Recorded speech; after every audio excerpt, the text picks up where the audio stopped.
Pada abad ke-17, ketika jalur perdagangan Nusantara ramai oleh kapel-kapel raksasa, Pekalongan tumbuh menjadi pelabuhan penting. Pedagang asing datang membawa rempah, kain sutra, dan keramik.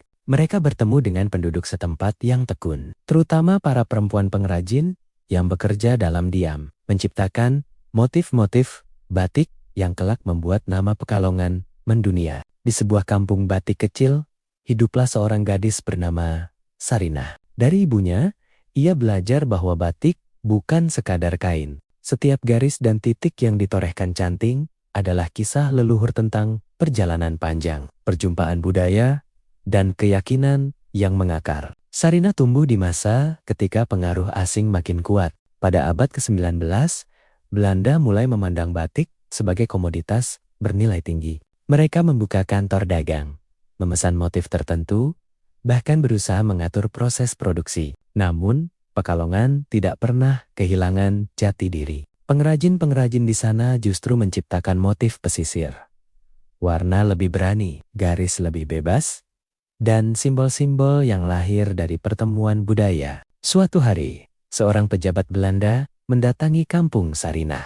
Ia menginginkan hak produksi atas motif jelamprang, motif tua yang berasal dari pengaruh Persia dan Gujarat. Namun, Ki Jatmiko, pengrajin tertua di kampung, menolak. Baginya, jelamprang adalah warisan yang tak bisa dibeli. Penolakan itu membuat Belanda marah.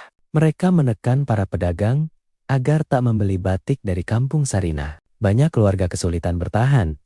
Namun, di tengah tekanan itu, kreativitas justru tumbuh. Para pengrajin mulai menciptakan gaya baru. Motif liong dari pengaruh Tionghoa. Motif pagi sore yang memiliki dua suasana dalam satu kain.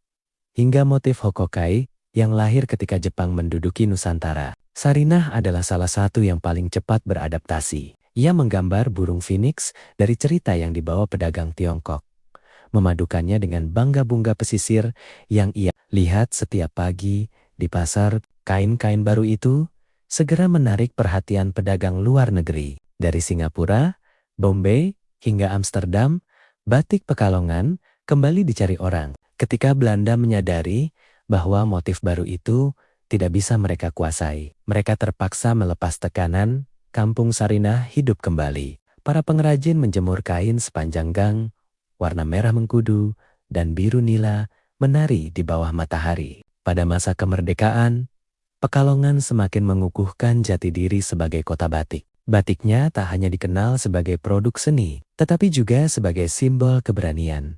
Keberanian untuk menolak monopoli, mempertahankan warisan, dan menciptakan kebaruan di tengah tekanan zaman. Kini, setiap tahun, ribuan orang datang ke Pekalongan untuk belajar batik. Mereka menyusuri museum, kampung batik, dan pasar-pasar tua. Dan meski waktu telah berganti, kisah Sarinah, Ki Jatmiko, dan para pengrajin yang mempertahankan warisan tetap hidup dalam setiap goresan canting. Begitulah Pekalongan, kota yang tidak hanya menulis sejarah, tetapi mewarnainya.